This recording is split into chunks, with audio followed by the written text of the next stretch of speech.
السلام علیکم friends, welcome to کتاب نگری یوٹیوب چینل کتابوں کی نگری میں خوش آمدید۔ میں ہوں آپ کی ہوسٹ اقرا یاسین اور آج میں آپ کے لیے لے کر آئی ہوں نور عروج کے قلم سے تحریر کردہ ناول دیدہ یارم کی 17 ایپیسوڈ کو لے کر۔ اس ایپیسوڈ کو سٹارٹ کرنے سے پہلے آپ جلدی سے کر لیجئے ہمارے چینل کو سبسکرائب، ویڈیو کو لائک اور کلک کر لیجئے بیل آئیکن کو۔ اگر آپ اس ناول کو مکمل ریڈ کرنا چاہتے ہیں تو آپ آج ہی DBL کی سبسکرپشن حاصل کر کے اس ناول کو مکمل ریڈ کر سکتے ہیں۔ اب آتے ہیں ناول کی 17 ایپیسوڈ کی جانب۔ آپ مذاق کر رہے ہیں نا؟ لیلا جو بڑی بہادری سے اس کے قریب آئی تھی اسے پرانے انداز میں لوٹتا دیکھ کر اس کی سٹی گم ہوئی تھی۔ کیا آپ کچھ لمحے پہلے مذاق کر رہی تھی؟ حاجب نے اسے لہجے میں پوچھا جس پر لیلا مرتی کیا نہ کرتی کہ مصداق سرنفی میں ہلا گئی۔ تو پھر ہم کیسے مذاق کر سکتے ہیں؟ حاجب کہتے اسے دونوں بازوں میں اٹھاتا ایک طرف بچھی پھولوں کی چادر نما جگہ کی طرف بڑھا اور نرمی سے اسے وہاں بٹھایا۔ آپ ہی تو بہت شدت سے پرانے حاجب کو یاد کر رہی تھی نا، تو اب جب ہم آپ کو پرانا حاجب لوٹا رہے ہیں تو ڈر کیوں رہی ہیں؟ لیلا کے چہرے پر جھجک کے تاثرات دیکھتے حاجب نے کہا۔ میں ڈر نہیں رہی، لیلا نے بہادری کا مظاہرہ کرنا چاہا۔ تو پھر آپ کے تاثرات ایسے کیوں ہیں جیسے ہم آپ سے زبردستی کرنے جا رہے ہوں؟ اسے یوں سنجیدہ بولتا دیکھ کر لیلا کو زیادہ جھجک کا سامنا تھا، کیونکہ میرے پرانے حاجب جب میرے قریب آتے تھے تو ان کے ہونٹوں پر دلکش مسکراہٹ ہوتی تھی۔ آپ ان لمحات میں ایک پل کے لیے بھی مسکرائے نہیں ہیں۔ لیلا نے اپنی جھجک کی وجہ بتائی تھی۔ ہم 1 سال سے اپنی مسکراہٹ کھو چکے ہیں، اب یہ آپ پر ہے کہ آپ وہ مسکراہٹ واپس لا پاتی ہیں یا نہیں۔ حاجب نے اپنی مسکراہٹ کا حق بھی اس کے نام کیا تھا۔ اگر میں نے آپ کی مسکراہٹ چھینی ہے تو اسے واپس بھی میں ہی لاؤں گی، وعدہ کرتی ہوں۔ لیلا کو اس پل خود پر غصہ اور اس پر ترس آیا تھا، تبھی اس کا چہرہ دونوں ہاتھوں میں تھامے انگوٹھے کی مدد سے اس کی گال سے ہلائی۔ آپ بس ہمارے قریب رہیں، آپ کا قرب ہمیں ہر درد سے دور کر دے گا۔ حاجب اپنا ماتھا اس کے ماتھے سے ٹکاتے گھمبیر لہجے میں بولتا اس پر جھک چکا تھا۔ آج لیلا اپنے دل کی پوری آمادگی کے سنگ اس کی باہوں میں تھی، آج وہ اس کا سکون بن چکی تھی، اور حاجب اپنے لمس سے اسے سکون کی وادیوں میں پہنچا رہا تھا۔ اس پر اپنی شدتیں لٹاتے رات کے نہ جانے کس پہر حاجب کی آنکھ لگی تھی، جبکہ اس کے وجود میں سمٹی لیلا کو یہ سب کسی خواب کی مانند لگ رہا تھا۔ اس نے سر اٹھاتے حاجب کو دیکھا تو بے ساختہ مسکرا دی، کیونکہ جاگتے کے متضاد اس وقت اس کے ہونٹوں پر نرم سی مسکراہٹ تھی جسے وہ عرصے بعد سکون کی نیند سویا۔ لیلا نے اس بے ساختہ اس کی مسکراہٹ کو چھوا تھا، وہ مسکراتے میں لگ ہی اتنا پیارا رہا تھا۔ مجھے معاف کر دیں حاجب، میں نے آپ کو بہت تکلیف دی، مگر اب ایسا نہیں ہوگا۔ ایک پل کو وہ افسردہ سی ہوتی آہستہ سے بولی۔ وعدہ کرتی ہوں اپنی کی زیادتی کی تلافی اپنی بے پناہ محبت سے کروں گی، دوبارہ کبھی اپنی وجہ سے آپ کی یہ قیمتی مسکراہٹ کھونے نہیں دوں گی، وہ محبت سے بولی۔ جب خود پر حاجب کی گرفت مضبوط محسوس ہوئی، وجہ سے نیند میں بھی اس کے دور جانے پر خوفزدہ تھا۔ لیلا اس کی حرکت پر مسکراتی اس کے سینے میں منہ دیے خود بھی آنکھیں موند گئی۔ ان کی زندگی سے آزمائشیں ختم ہو چکی تھی، یا شاید یہ کسی نئی آزمائش کی ابتدا تھی، خدا خیر کرے۔ یہ ناول آپ کتاب نگری یوٹیوب چینل پر پڑھ اور سن رہے ہیں۔ کیا ہم آج کی رات بھی سارا وقت لڑ کر گزارنے والے ہیں؟ جب کافی دیر ان کی بحث ختم نہ ہوئی تو شائق بے بسی سے بولا۔ اب جو کام آپ کو آتا ہے آپ وہی کریں گے نا؟ ساشا نے اس پر طنز کیا جو شائق کے دل پر لگا تھا۔ تو میری زوجہ محترمہ کو لگتا ہے کہ مجھے پیار کرنا نہیں آتا؟ شائق بے ساختہ اسے قریب کرتے پوچھنے لگا۔ میں نے ایسا کچھ نہیں کہا، ساشا سر پٹا کر جلدی سے بولی۔ مطلب تو یہی تھا نا، اور عقل مند کے لیے اشارہ ہی کافی ہوتا ہے۔ شائق نے اس کی ناک دبائی۔ میری ناک کے پیچھے پڑ جائیں آپ، اتار کر نہ دے دوں آپ کو، بار بار اس کی ناک کھینچنے پر ساشا چڑ کر بولی۔ میری بیوی کی ناک، میری مرضی میں کھینچوں یا کچھ بھی کروں۔ اس کی ناک کی نوک پر لب رکھتے شائق نے کندھے اچکائے۔ ہاں کل کو کہیے گا میری بیوی میری مرضی، میں کھا جاؤں کسی کو کیا؟ اسے مسلسل اپنے نقوش پر شدت بھرا لمس چھوڑتے دیکھ کر ساشا چڑھی۔ ابھی تو میں نے آپ کو کھانے کی ابتدا بھی نہیں کی بیگم، اور آپ ابھی سے تنگ آ گئیں۔ شائق نے اس کا گال دانتوں میں دباتے نرمی سے کاٹتے اسے ڈرانا چاہا۔ کسی بھول میں مت رہیے گا، اگر میں اپنی آئی پر آئی تو آپ کو سالم نگل لوں گی، ساشا نے بدلے میں اسے دھمکایا۔ مجھے تو پہلے ہی شک تھا تم پہ، چڑیل ہو تم، شائق نے اسے چھیڑا۔ بچ کے رہیے گا، یہ چڑیل آپ کو ہی نہ چمٹ جائے، ساشا نے منہ وسورا۔ کوئی مسئلہ نہیں، چڑیل چمٹے نہ، ڈر انسانوں کو ہوتا ہوگا، میں تو خود چن ہوں، شائق لاپرواہی سے کہتا ساشا کو ہنسا گیا۔ ویسے میں اچھی طرح آپ کی چالاکیاں سمجھ رہا ہوں محترمہ، باتوں میں لگا کر آپ ایک بار پھر میرے مطالبے سے بچنا چاہ رہی ہیں، مگر ایسا ہرگز نہیں ہوگا۔ شائق اسے پھر سے اس کی غربت سے بچتا دیکھ کر بولا، جس پر ساشا ہنستی۔ میں تقریباً آپ کو بیوقوف بنا چکی تھی، ویسے ساشا کو اپنے پکڑے جانے پر افسوس ہوا۔ مجھے بیوقوف بنانے کی کوشش کی ہے، اب سوچیں میں آپ کو کیا بنانے والا ہوں؟ شائق نے دھمکی دی تو ساشا نچلا لب دانتوں تلے دبا گئی۔ میں پھر بھی آپ سے ڈرنے والی نہیں ہوں، ساشا نے خود کو بہادر ثابت کرنا چاہا۔ چلیں آج آپ کی بہادری بھی دیکھ لیتے ہیں، شائق گمبھیر لہجے میں بولتا اس کے حواسوں پر چھا گیا تھا۔ ساشا اس سڑے ہوئے جن کا ایسا شدت بھرا انداز دیکھ کر ہی ساکت ہو چکی تھی۔ وہ جو سمجھتی تھی شائق میں جذبات نام کی کوئی چیز نہیں ہے اور دل کی جگہ پتھر فٹ ہے، اس نے آج ساشا کی یہ غلط فہمی بہت اچھے سے دور کر دی تھی۔ وہ دور تھا تو یوں تھا کہ کوئی تعلق ہی نہ ہو، اور اب جب قریب آیا تھا تو ایسے لگا جیسے اس سے زیادہ گہرا تعلق کسی سے نہ ہو۔ صبح کا اجالا چاروں طرف پھیلا تو جیسے ان محبت ذاتوں پر بھی نور کی برسات ہو گئی ہو۔ آدم زادے ہوں یا جن زادے، جب محبت میں مبتلا ہو جائیں تو پھر ان کی اپنی ذات فنا ہو جاتی ہے، وہ سب صرف محبت زادے بن کر رہ جاتے ہیں۔ عشق کی پرخار راہیں ہر محبت زادے کے لیے یکساں مشکلات سے بھری ہوتی ہیں۔ عشق، مذہب، ذات، شخصیت، ہر شے کا فرق مٹا کر اپنا آپ سب پر ایک ہی طرح سے ظاہر کرتے ہیں۔ وہ سب ان خاردار راہوں سے ہوتے ہوئے بہت آگے نکل آئے تھے، مگر اب بھی کچھ آزمائشیں ان کے تعاقب میں ویسے ہی تھیں جن کا جلد سامنے آنا باقی تھا۔ یہ ناول آپ کتاب نگری یوٹیوب چینل پر پڑھ اور سن رہے ہیں۔ دوسری سمت ملکہ زلیخا جو گہری نیند میں تھی اچانک چیخ مار کر بیدار ہوئی۔ بادشاہ ربیع جو ان سے کچھ فاصلے پر سوئے ہوئے تھے ان کے یوں جاگنے پر خود بھی جلدی سے سیدھے ہوئے۔ ملکہ قلب آپ ٹھیک ہیں؟ بادشاہ ربیع نے ان کا چہرہ دونوں ہاتھوں میں تھامتے پوچھا۔ ربیع، ہمارے بچے۔ ملکہ زلیخا اتنی خوفزدہ تھیں کہ ان سے بولا بھی نہیں جا رہا تھا۔ ہمارے بچے بالکل ٹھیک ہیں ملکہ، گھبرائیں نہیں۔ بادشاہ ربیع نے انہیں سینے سے لگاتے حوصلہ دیا جس کی اس وقت انہیں اشد ضرورت تھی۔ نہیں ربیع، ہمارے بچے ٹھیک نہیں ہیں، ہم نے خواب میں دیکھا بہت بڑا سانپ ہمارے بچوں کو نگل رہا ہے۔ ملکہ زلیخا خوف سے کانپتی ہوئی بولی۔ ملکہ، یہ سب آپ کا وہم ہے، کوئی سانپ ہمارے بچوں کو نقصان نہیں پہنچا سکتا۔ بادشاہ ربیع نے ان کے بال سہلاتے انہیں تسلی دی۔ نہیں ربیع، ہمیں ہمارے بچوں کے پاس واپس جانا ہے، نہ جانے کیوں ہمارا دل کسی انہونی کی سمت اشارہ کر رہا ہے۔ ملکہ زلیخا ماں تھیں اور حاجب پر حملے کے بعد آج وہ عرصے بعد اسی کیفیت میں تھی۔ آپ خود کو سنبھالیں ملکہ، ہم چل رہے ہیں، لیکن اگر آپ اس حال میں جائیں گے تو وہ آپ کو دیکھ کر فکر مند ہو جائیں گے۔ بادشاہ ربیع نے انہیں سمجھایا تو وہ خود کو سنبھالنے لگی۔ وہیں دور نیلی پہاڑی پر جس وقت حاجب کی آنکھ کھلی اسے عجیب سا احساس ہوا۔ رات جب وہ سویا تھا تو لیلا اس کے پاس اس کے حصار میں تھی، مگر صبح جس وقت اس کی آنکھ کھلی لیلا وہاں نہیں تھی۔ سرائیہ۔ حاجب نے یہاں وہاں دیکھتے لیلا کو پکارا، مگر وہ وہاں ہوتی تو جواب دیتی۔ حاجب وہاں سے اٹھتا باہر نکلا اور چاروں طرف لیلا کو تلاش کرنا چاہا، مگر اس کا دور دور تک نام و نشان نہیں تھا۔ وہ اسی کیفیت میں اسے ڈھونڈتا واپس لوٹا تھا۔ شائق، سرائیہ کہاں ہے؟ وہ گھر پہنچا تو شائق اور ساشا اسے اتنی جلدی واپس لوٹتا دیکھ کر حیران ہوئے۔ بادشاہ، ملکہ تو آپ کے ساتھ ہی تھی، وہ یہاں واپس نہیں لوٹی؟ شائق نے حیرت سے اسے دیکھتے کہا، جبکہ اب حاجب کو فکر ہونے لگی تھی۔ وہ رات تک ہمارے ساتھ ہی تھی، مگر صبح وہ وہاں نہیں تھی، کہاں جا سکتی ہیں وہ؟ حاجب کا دل کسی خوف کے سبب دھڑک رہا تھا۔ کیا ہوا حاجب، سب ٹھیک ہے نا؟ اس سے پہلے کہ وہ دونوں کسی نتیجے پر پہنچتے بادشاہ ربیع اور ملکہ زلیخا وہاں پہنچے تھے۔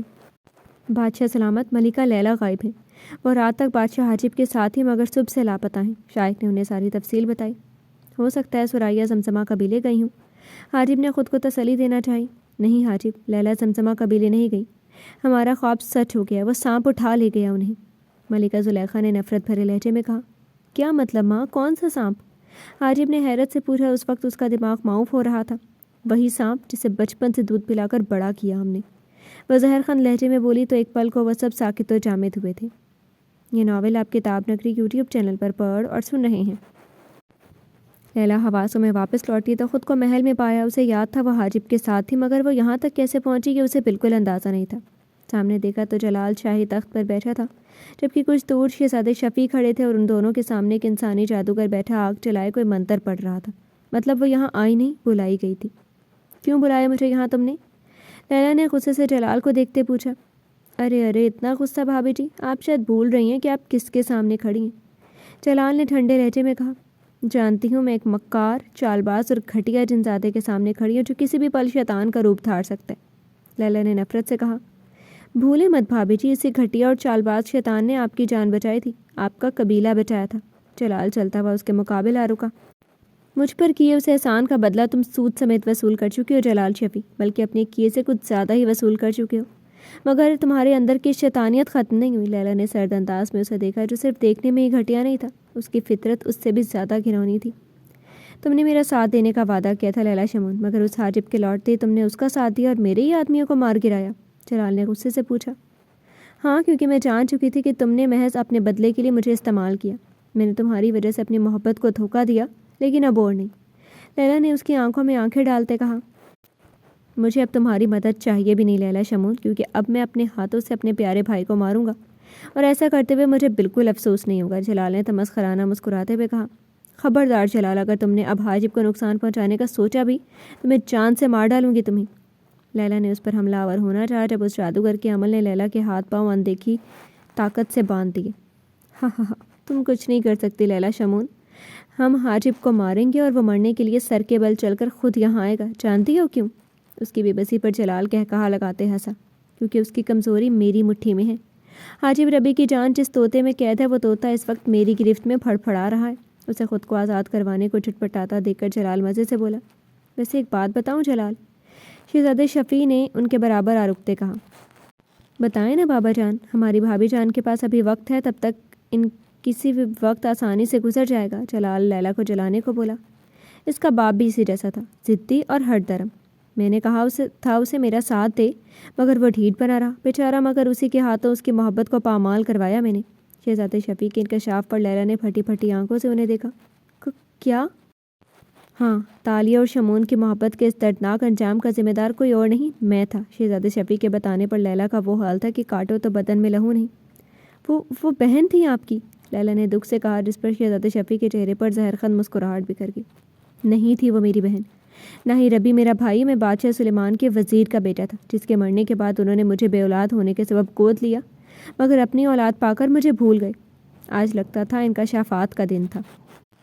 انہوں نے مجھے تخت اس لیے نہیں سونپا کیونکہ میں شاہی خون نہیں تھا، مجھ پر اپنے بیٹے کو فوقیت دی تو میں نے بھی ان کی اولاد کو تباہ کر دیا۔ شہزادے شفیع کا چہرہ اس وقت بھی نفرت کی آگ میں دہک رہا تھا۔ یہ ناول آپ کتاب نگری یوٹیوب چینل پر پڑھ اور سن رہے ہیں۔ ماضی: شمون، ہم آخر کب تک آپ سے کیوں چھپ چھپ کر ملتے رہیں گے؟ یہ بات اگر ہمارے بھائیوں یا بابا جان کو پتہ چل گئی تو وہ ہماری جان لے لیں گے۔ وہ دونوں زمانے کی تمام حد بندیوں سے دور محبت نگر میں گم تھے جب تالیہ نے شمون کے شانے سے سر اٹھاتے پوچھا۔ میں جانتا ہوں تالیہ، آپ چاہتی ہیں ہم آپ کے بابا اور بھائیوں کو سب بتا دیں، مگر آپ بھی جانتی ہیں کہ وہ ہم دونوں کی محبت کو کبھی قبول نہیں کریں گے۔ شمون بے بسی سے بولا۔ ہو سکتا ہے وہ مان جائے، ہمیں ایک کوشش تو کرنی چاہیے نا، تالیہ نے پر امید لہجے میں کہا۔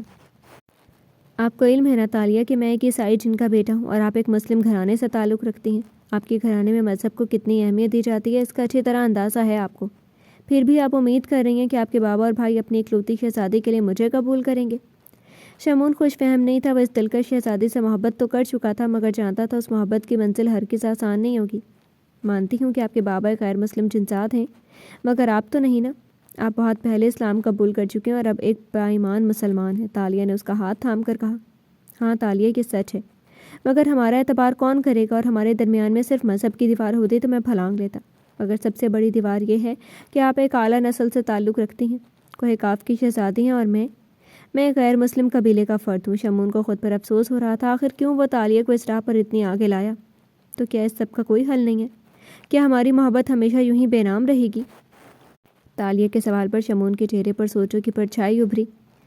اب ہم سے نکاح کر لیں شمون، نکاح ہو جائے گا تو کوئی کچھ نہیں کر سکے گا، پھر ہمارے رشتے پر بھی کوئی سوال نہیں کرے گا۔ تالیہ نے اگلے ہی پل جو منصوبہ پیش کیا وہ شمون کو چونکانے کو کافی تھی۔ مگر تالیہ؟ ہاں شمون اسے ہمیشہ کے لیے اپنا بنانا چاہتا تھا، مگر یوں بھی نہ اس کے باپ کی اجازت کی چوری چھپے نہیں۔ مان جائیں شمون، اگر آپ ہم سے محبت کرتے ہیں تو آپ کو ہماری بات ماننا ہی ہوگی، ورنہ ہم سمجھیں کہ آپ کو ہم سے محبت تھی ہی نہیں۔ تالیہ نے اسے جذباتی کرنا چاہا جس کا خاطر خواہ اثر ہوا تھا۔ تالیہ، مجھ سے جو مرضی کہہ لیں مگر دوبارہ میری محبت پر شک مت کریے گا۔ شمون نے اسے گھورا جس پر وہ کھلکھلاتی۔ تو مطلب آپ کو قبول ہے؟ تالیہ نے شرارت کے سنگ اسے دیکھا تو شمون مسکرا کر سر ہلا گیا۔ وہ دونوں وہیں سے سیدھا ایک نیک جنزادے کے پاس گئے تھے جو انسانی دنیا میں مسجد کی امامت کا کام بھی کرتے تھے۔ اگلی کچھ دیر میں وہ دونوں ایک دوسرے سے ایک اٹوٹ رشتے میں بندھ چکے تھے۔ وہ دونوں اپنی محبت کی تکمیل کی خوشی میں مگن یہ جان ہی نہیں سکے کہ کوئی تیسرا وجود بھی تھا جو ان کی ساری باتیں سن اور نکاح کی ساری کارروائی دیکھ چکا تھا۔ شمون کے وہاں سے نکلتے ہی شہزادے شفیع اس کی تلاش میں اس کے پیچھے گئے۔ ابھی وہ قبیلے سے کچھ دور ہی پہنچا تھا جب شہزادے شفیع نے اس کا راستہ روکا۔ کون ہیں آپ؟ شمون ان کا ڈھکا ہوا چہرہ دیکھ کر بولا۔ میں جو کوئی بھی ہوں یہ اہم نہیں ہے، اہم یہ ہے کہ تم کون ہو۔ شہزادے شفیع نے اسے اپنے منصوبے کے تحت اپنے ساتھ ملانا چاہا۔ کیا مطلب؟ شمون نے حیرانی سے پوچھا۔ تم شہزادی تالیہ کے شوہر ہو؟ تم جانتے ہو شہزادی تالیہ کتنی بڑی جائیداد کے مالک ہیں؟ شہزادے شفیع نے اسے لالچ دینا چاہا۔ جس چیز کی بھی مالک ہوں اس سے مجھے کوئی خرچ نہیں، اور تم کون ہو جو یہ سب جانتا اور مجھ سے کہہ رہا ہے؟ شمون کا لہجہ آن کی آن میں سخت ہوا تھا۔ یہ بات چھوڑ دو، بس یہ بات یاد رکھو کہ اگر تم میری مدد کرو گے تو میں تمہیں شہزادی تالیہ کے ساتھ ساتھ تمہیں دولت اور اقتدار بھی دلوا سکتا ہوں۔ شہزادے شفیع نے ایک اور کوشش کی۔ اپنی بکواس بند کرو، مجھے تالیہ کے سوا کچھ نہیں چاہیے، تم اپنی پہچان بتاؤ ورنہ جان سے جاؤ گے۔ شمون نے اس پر حملہ کرنا چاہا جب شہزادے شفیع وہاں سے غائب ہو چکے تھے۔ دیکھ لوں گا میں تمہیں کمزاد۔ شہزادے شفیع کو شمون کے نام آنے پر شدید طیش آیا تھا مگر وہ ضبط کر کے رہ گئے تھے۔ یہ ناول آپ کتاب نگری یوٹیوب چینل پر پڑھ اور سن رہے ہیں۔ تم یہاں پرسکون بیٹھی ہو ربی، اور وہاں تالیہ ہماری عزت کا تماشا بنا رہی ہیں۔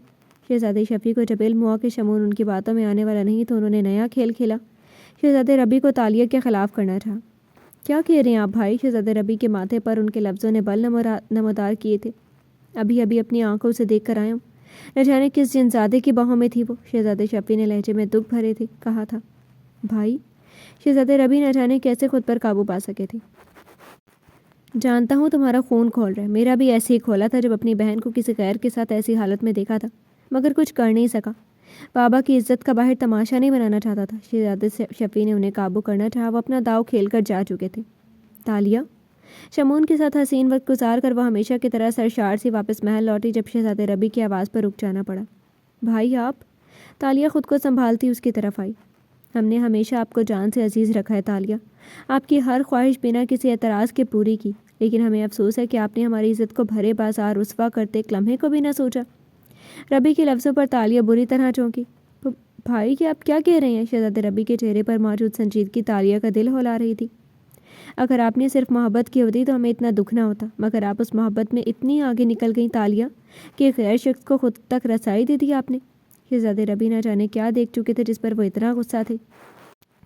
آپ غلط سمجھ رہے ہیں بھائی، ہم نے ایسا کچھ نہیں کیا جس سے آپ کی ہماری عزت پر حرف آئے۔ تالیہ ان الفاظ پر تڑپ اٹھی تھی۔ ایک غیر کے گلے لگنا، اس کے قریب ہونا آپ کے نزدیک معیوب نہیں ہے؟ اب بھی آپ کہہ رہی ہیں آپ نے ایسا کچھ نہیں کیا؟ شہزادے ربی نے مٹھیاں بھینچتے کہا۔ بھائی سچ جانے بنا ایسا کہہ کر ہمیں اپنی ہی نظروں میں مت گرائیں، ہم کسی غیر کے گلے نہیں لگے تھے بھائی، شمون شوہر ہیں ہمارے، نکاح کیا ہے ہم نے ان سے۔ تالیہ نے نم آواز میں کہا۔ چٹاخ! اچانک کسی نے اسے بازو سے تھام کر موڑا اور زوردار تھپڑ اس کے گال پر مارا۔ بابا جان! شہزادے ربی کے لب بے آواز ہلے تھے۔ گستاخ! ہم نے آپ کو آزادی اس لیے دی تھی کہ آپ یہ سب حرکتیں کرتی پھریں۔ افسوس ہو رہا ہے آج ہمیں کہ ہم نے آپ کو بیٹوں کے برابر اہمیت اور آزادی دی۔ بادشاہ سلیمان غصے سے دھاڑے جب شہزادے ربی آگے بڑھتے تالیہ کو اپنے پیچھے کر گئے۔ بابا جان سنبھالیں خود کو، تالیہ بچی ہیں، غلطی ہو گئی ان سے۔ شہزادے ربی نے انہیں ٹھنڈا کرنا چاہا۔ یہ بچی نہیں ہے ربی، انہوں نے جو کیا ہے سوچ سمجھ کر کیا ہے، مگر اب ہم جانتے ہیں ہمیں کیا کرنا ہے۔ جو بھی ہے وہ بلاؤ اسے محل، ہم جاننا چاہتے ہیں کون ہے وہ۔ بادشاہ سلیمان نے طیش سے تالیہ کو دیکھا اور وہاں سے نکلتے چلے گئے۔ بھائی بابا مار ڈالیں گے انہیں، ہم جانتے ہیں شمون کو، بچا لیں بھائی۔ تالیہ نے شہزادے ربی کے ہاتھ تھامتے کہا۔ آپ فکر مت کریں تالیہ، ہمیں بتائیں کون ہے وہ، کہاں سے تعلق ہے ان کا، ہم سب ٹھیک کر دیں گے۔ شہزادے ربی نے پیار سے پوچھا تو تالیہ کو کچھ حوصلہ ہوا۔ وہ زمزمہ قبیلے سے ہیں، شمون نام ہے ان کا، اس نے کچھ جھجک کر بتایا۔ زمزمہ قبیلہ؟ تالیہ آپ جانتی ہیں نا وہاں؟ شہزادے ربی نے کچھ کہنا چاہا جب تالیہ اس کی بات قطع کر گئی۔ ہم جانتے ہیں بھائی وہ غیر مسلم قبیلہ ہے، مگر شمون اسلام قبول کر چکے ہیں، وہ مسلمان ہیں بھائی۔ تالیہ نے اسے بتایا تو ربی کو کچھ حوصلہ ہوا۔ آپ بے فکر ہو جائیں، ہم خود ان سے ملیں گے، اگر ہمیں وہ آپ کے لیے بہتر لگے تو ہم آپ کو آپ کی محبت ضرور دلوائیں گے تالیہ، وعدہ کرتے ہیں۔ ربی نے وعدہ دیا تو تالیہ اس کے گلے کا ہار بنی۔ آپ کا بہت شکریہ بھائی، تالیہ محبت سے بولی تو ربی اس کے سر پر دستے شفقت رکھ گیا۔ چلے جائیں اب جا کر آرام کریں، پریشان نہیں ہونا بالکل بھی۔ شہزادے ربی نے کہا تو وہ سر ہلاتی وہاں سے نکلتی چلی گئی۔ شہزادے شفیع اپنا منصوبہ ناکام ہوتا دیکھ کر ایک بار پھر دل محسوس کر رہ گئے۔ انہوں نے تو سوچا تھا شہزادے ربی بادشاہ سلیمان کے سامنے بغاوت کریں گے اور بدلے میں دونوں بہن بھائی سزا کے حقدار ہوں گے، لیکن یہاں کچھ بھی ان کے منصوبے کے تحت نہیں ہوا۔ یہ ناول آپ کتاب نگری یوٹیوب چینل پر پڑھ اور سن رہے ہیں۔ کچھ بھی شہزادے شفیع کے منصوبے کے تحت نہیں ہو رہا تھا، جس کی وجہ سے ان کا طیش سے برا حال تھا، مگر جلد ہی انہیں اگلا وار کرنے کا موقع مل گیا۔ جب انہیں علم ہوا کہ شہزادے ربی شمون سے ملنے جا رہے ہیں۔ ہمارے پاس صرف ایک ہی حل ہے، شہزادے ربی نے کچھ سوچ کر کہا۔ کیا بھائی؟ تالیہ نے بےتابی سے پوچھا۔ آپ اور شمون کچھ وقت کے لیے کوہ کاف چھوڑ دیں، انسانی دنیا میں انسانی روپ میں یہ وقت گزار لیں، ہمیں امید ہے ہم جلد بابا جان کو منا لیں گے، پھر آپ دونوں واپس لوٹ آئیے گا۔ شہزادے ربی نے مشورہ دیا۔ نہیں بھائی، ہم ایسے بنا بابا کی اجازت کے کہیں نہیں جائیں گے، ہم نے نکاح چھپ کر لیا تھا، مگر وہ اپنی نئی زندگی انہیں ناراض کر کے شروع نہیں کر سکتے۔ تالیہ نے انکار کیا۔ تالیہ یہ وقت جذباتی ہونے کا نہیں ہے بیٹا، آپ جانتی ہیں نا بابا جان کے غصے کو، وہ آپ دونوں کو ختم کر دیں گے مگر ساتھ جینے نہیں دیں گے، اور ہم اپنی بہن کو مرتے ہوئے نہیں دیکھ سکتے۔ شہزادے ربی نے تالیہ کو سمجھایا۔ آپ کے بھائی ٹھیک کہہ رہے ہیں تالیہ، صرف کچھ وقت کی بات ہے، پھر ہمیں یقین ہے بابا جان مان جائیں گے۔ زلیخا نے بھی ربی کے فیصلے میں ان کا ساتھ دیا۔ تالیہ نے ان تینوں کو دیکھا جن کے چہرے بتا رہے تھے کہ وہ تینوں اس فیصلے پر راضی ہیں۔ وہ خود بھی جانتی تھی بادشاہ سلیمان جو فیصلہ کر لیں وہ پتھر پر لکیر ہوا کرتی ہے، تبھی اسے مجبوراً ماننا پڑا۔ شہزادے شفیع چاہتے تو اسی وقت جا کر بادشاہ سلیمان کو ساری حقیقت بتا سکتے تھے، مگر انہیں پہلے شمون اور تالیہ سے بدلہ لینا تھا، تبھی انہوں نے ان دونوں کے پیچھے انسانی دنیا میں جانے کا فیصلہ کیا۔ کوہ کاف میں صرف شہزادے شفیع جانتے تھے کہ تالیہ اور شمون کہاں ہیں۔ انہوں نے کئی بار ان دونوں کو نقصان پہنچانا چاہا، مگر شمون جتنے طاقتور جن کے سامنے ان کی طاقتیں کمزور پڑ جاتی، تبھی انہوں نے نیا کھیل کھیلا۔ انہوں نے انسانی دنیا میں موجود ایک جادوگر کی مدد لی۔ اسی جادوگر نے اپنے جادو کی مدد سے ایک جنزادی کو قابو کیا اور اسے شمون پر ڈورے ڈالنے کا کام سونپا۔ اس حسین جادوگرنی بیلاروس نے شمون کو بہکانے کی کئی بار کوشش کی، مگر کامیاب نہ ہو سکی۔ شمون کی تالیہ کے لیے شدتیں کسی سے ڈھکی چھپی نہ تھی، وہ دونوں ایک حسین زندگی گزار رہے تھے۔ شمون کو کسی بھی طرح اپنے قابو میں نہ آتا دیکھ کر اس جادوگر نے اپنے کالے جادو کی مدد سے شمون اور تالیہ کو قابو کیا۔ شمون کے دماغ پر اس جادوگر کا قبضہ ہو چکا تھا۔ شمون نے ہی وہ گنڈے شمون اور تالیہ کے گھر بھیجے تھے تاکہ وہ شمون پر تشدد کر سکیں، لیکن تالیہ کو دیکھتے ان انسانوں کے دل میں ہوش کی چنگاری، ہوس کی چنگاری بھڑک اٹھی۔ ان سب نے مل کر تالیہ کے ساتھ زیادتی کی۔ شمون کی حواس وہ جادوگر چھین چکا تھا، وہ نہیں جانتا تھا اس کے سامنے کیا ہو رہا ہے۔ عالم بے خودی میں وہ اپنے سامنے اپنی محبت کو لٹتے دیکھتا رہا، مگر کچھ نہ کر سکا۔ شمون کو تالیہ کی ایسی موت کا افسوس تو ہوا، مگر تخت کا لالچ سب بھولنے پر مجبور کر گیا۔ اس نے جان بوجھ کر تالیہ کی لاش قبیلے بھجوائی اور اس سے پہلے ہی بادشاہ سلیمان کو وہ ساری حقیقت سے آگاہ کر گیا۔